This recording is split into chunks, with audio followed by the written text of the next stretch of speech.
Yesterday, we climbed up into the mid-90s, reaching 95 in Naples, 94 Fort Myers, and even Punta Gorda, too shy of a record there of 97 set back in 56.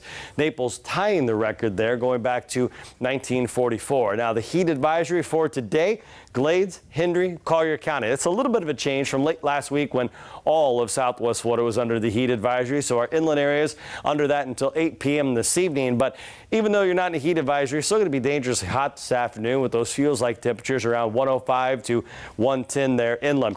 Not much rain to cool us off either as we start the work week here on a Monday. We're talking 10 to 20% at most. Most of those inland south of Lake Okeechobee. And this morning we are dry. So as we take a sneak peek here at your Monday forecast, you see how isolated the showers are here around 2, and even by this afternoon, most of those right down the middle of the state before moving a little farther off towards the east, towards Palm Beach and Broward counties. We need the rainfall. Hopefully this week we'll start to get just a little more. Let's look at Punta Gorda and Fort Myers. Punta Gorda actually not too bad for the month of July, but almost 7 inches behind for the year. Fort Myers starting to approach 10 inches behind for the year, and officially just a touch over 5 behind just for the month. And on average in July, Fort Myers, well, we pick up 9.38 inches, followed by our wettest month of the year in August, where it's almost 10.5. Temperature-wise, we're already in the low to mid 80s here with upper 70s inland. Like the last couple of weeks, you factor in the extremely high humidity, and it's going to feel like the triple digits. Matter of fact, 109 there, Golden Gate, 107 in Immokalee. So dangerously hot here again today as we stay mostly dry. Your sunset time comes today at 8:19, and we will be pretty close to that record there of 96 going back to 1986. And the setup, old frontal boundary sitting to the north. We've been talking about this here for a while.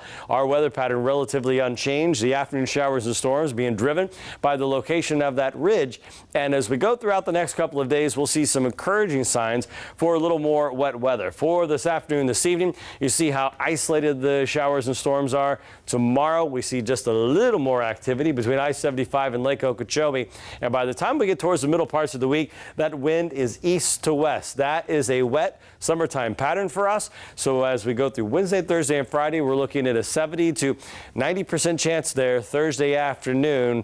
As far as the tropics go, Tropical Storm Don, which briefly became the season's first hurricane on Saturday, well, this one's going to weaken here rapidly, and the last advisory is imminent, whether it's later on today or tomorrow, as this is going to fizzle out here pretty quickly in the North Atlantic. One other spot we've been watching for the last couple of weeks, a little good news here. This has a low chance. It's down to 20% now as it's interacting with some shear and some Saharan dust. So all is good right now in the tropics. We'll be up to 97 here Tuesday, even though that rain chance increases, and we'll stay in the mid-90s all the way through the end of the work week into the upcoming weekend.